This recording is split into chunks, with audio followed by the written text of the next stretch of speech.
Dari aura atau energi yang mendamping Bang Komeng memang Oke. ada dari faktor genetika, dari faktor ayah. Kadang kan banyak juga bro orang yang Ya, nothing tulus tapi nggak jadi. betul. Tapi BK ini ketika acara Ramadan gitu kan puasa satu acara udah satu. Ini dari POV spiritual. Hmm, Ketika gua di Paski ngumpul sama teman-teman pelawak hmm. lainnya, nah pertanyaan gua, aura seperti itu tuh memang memang diberikan Ya, ataukah memang sudah ada? sosok Komeng beda nih.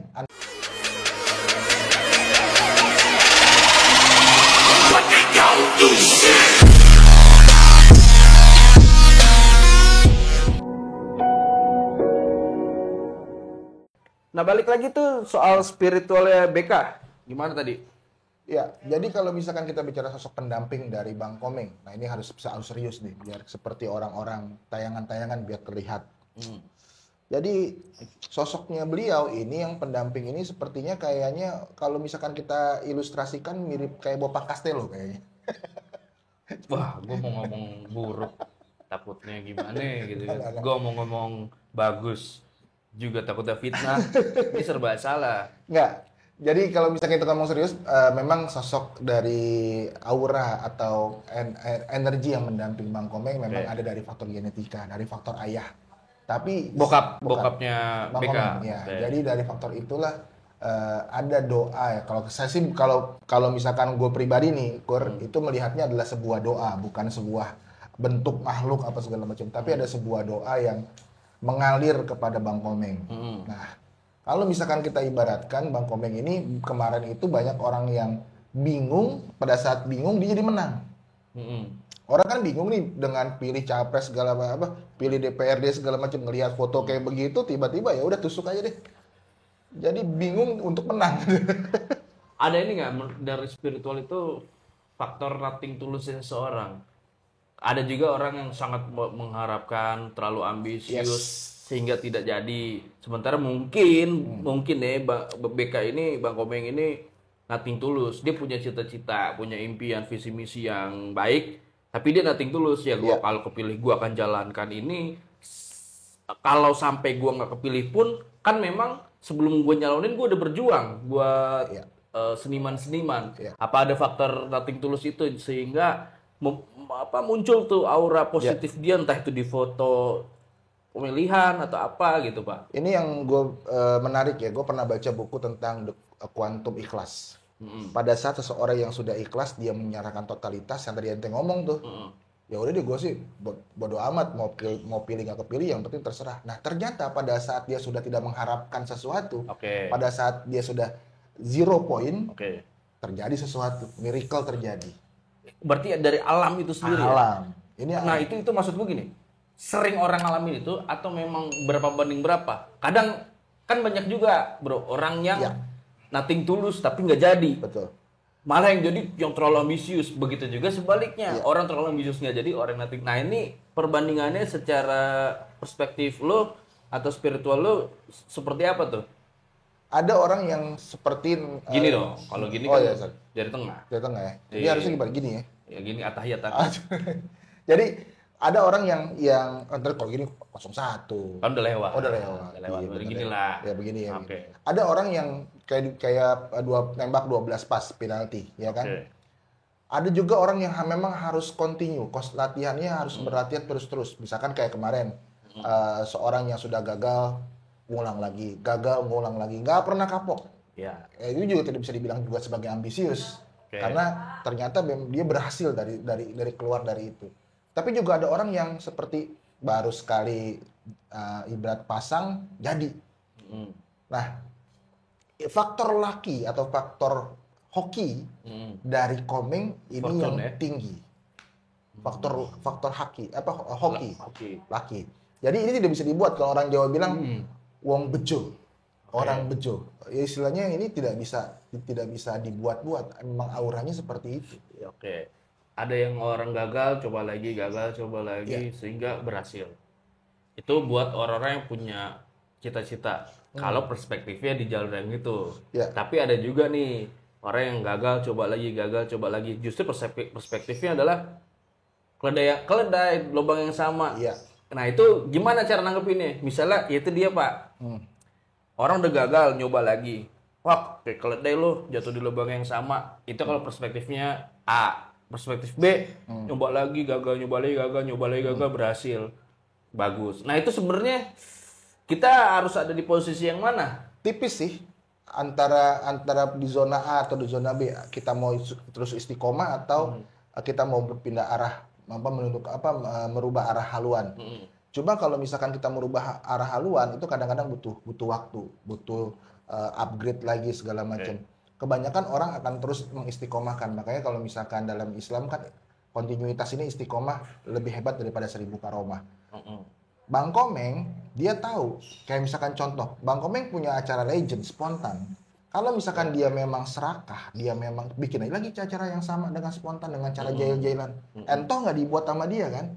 Dia menganggap bahwa acara itu sudah legend, dan ternyata apa yang dilakukan oleh Komeng itu berhasil. Sampai sekarang spontan tidak ada. Di Indonesia hanya cuma 1 spontan. Ada tapi bukan spontan, tapi rasanya beda. Dan setahu gue juga nih ya, maksudnya BK juga bukan orang yang mungkin buat informasi juga yang serakah juga. Betul. Kayak acara sahur ketika yang tidak menyalahkan yang lain atau tidak menjustifikasi yang lain, tapi BK ini ketika acara Ramadan gitu kan, puasa, satu acara udah satu. Yang lain kan pagi, siang, sore, malam ada tuh, tapi BK yang nggak takut kehilangan rezeki tuh. Kalau menurut gue ya, nah lebih bagus mana Ji? Ketika dapat tawaran pagi, siang, sore, malam itu rezeki dari Tuhan, gitu kan. Sementara BK bisa dia seperti itu, tapi tidak diambil sama dia, hanya satu aja. Apakah itu menolak rezeki, ataukah menjaga rezeki, atau apa yang menurut POV lu? Balik lagi. Kalau misalkan seorang BK kan, seorang Bang Komeng, ya. Itu sudah jadi sesuatu kan. Bukan, maksud gue jangan bicara BK-nya nih. Kalau misalnya terjadi seperti itu, kalau BK udah jadi figur tuh, dia mau cuma satu kerjaan pun gitu kan, ya udah ada figur. Untuk yang lain, untuk gue gitu misalnya, atau yang teman-teman yang lain. Iya, balik lagi itu tentang value diri kita sendiri ya. Ada orang yang punya idealis. Kadang-kadang idealis seseorang itu mengalahkan sikapnya dia sendiri. Ada orang yang, gue cukup sekali aja, gue gak mau. Tapi kalau misalkan sudah balik lagi ke pasar, balik lagi ke kebutuhan, dia akan ambil semuanya. Makanya balik lagi tentang kepribadiannya. Nah, balik tentang Komeng adalah sosok orang yang memiliki kepribadian. Walaupun dia sering membagi tawa, berbagi cerita, berbagi kejailan, tapi dia punya sebuah keteguhan hati. Ini dari POV spiritual. Ketika gue di Paski ngumpul sama teman-teman pelawak lainnya dan senior lah katakan gitu, ada Ajus Gagap, ada Denny Cagur, pokoknya orang-orang nama tuh di situ. Ketika ngumpul ada BK juga di situ, tapi meja BK nih Bang Komeng yang selalu rame. Itu yang lu tangkap secara spiritual tuh apa tuh?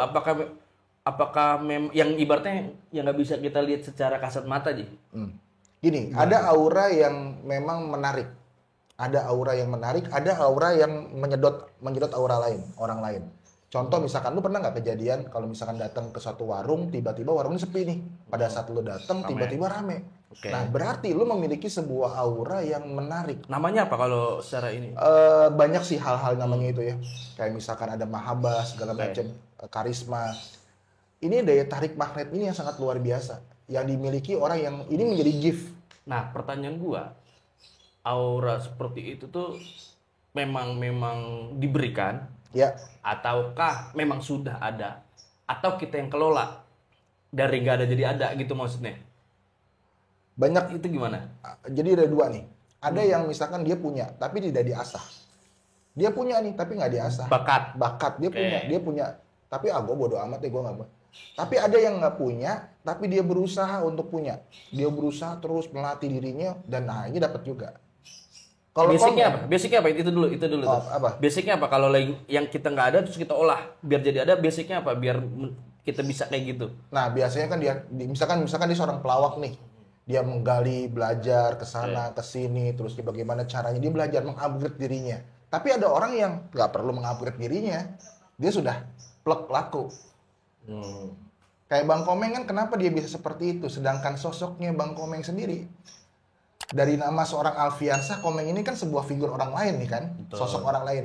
Tapi kok bisa nyatu dengan dirinya sendiri? Artinya kan dia seorang yang memiliki sebuah karakteristik yang kuat. Oke. Dari sinilah faktor yang bisa mendukung karismatiknya dia keluar. Sosok BK punya karismatik yang tinggi from the others atau each others lah. Ya. Dia punya kawan-kawan lah atau sekumpulan misalnya. Apakah karismatiknya dia juga bisa terpancar ke teman-teman yang lain atau bahkan nggak ada yang bisa nih, hanya dia yang punya tapi yang lain ya cuma ngikut aja.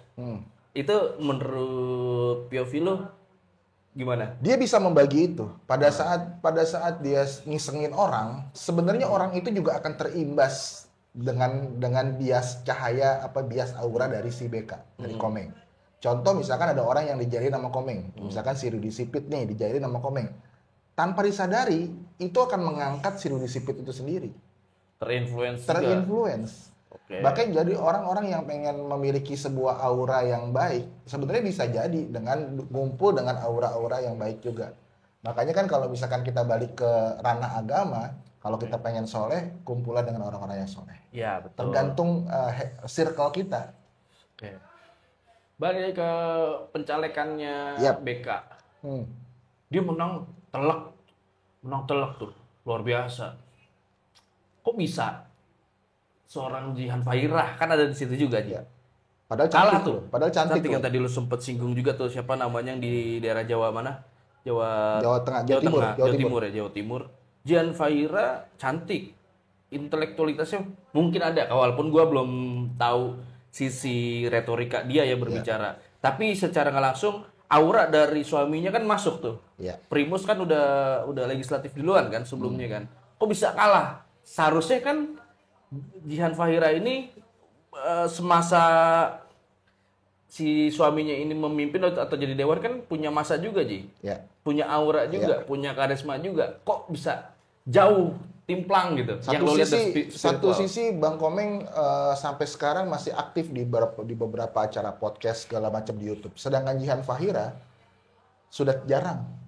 Masanya sudah tenggelam. Pada saat masa sudah tenggelam, tapi dia tidak mau lagi untuk recall.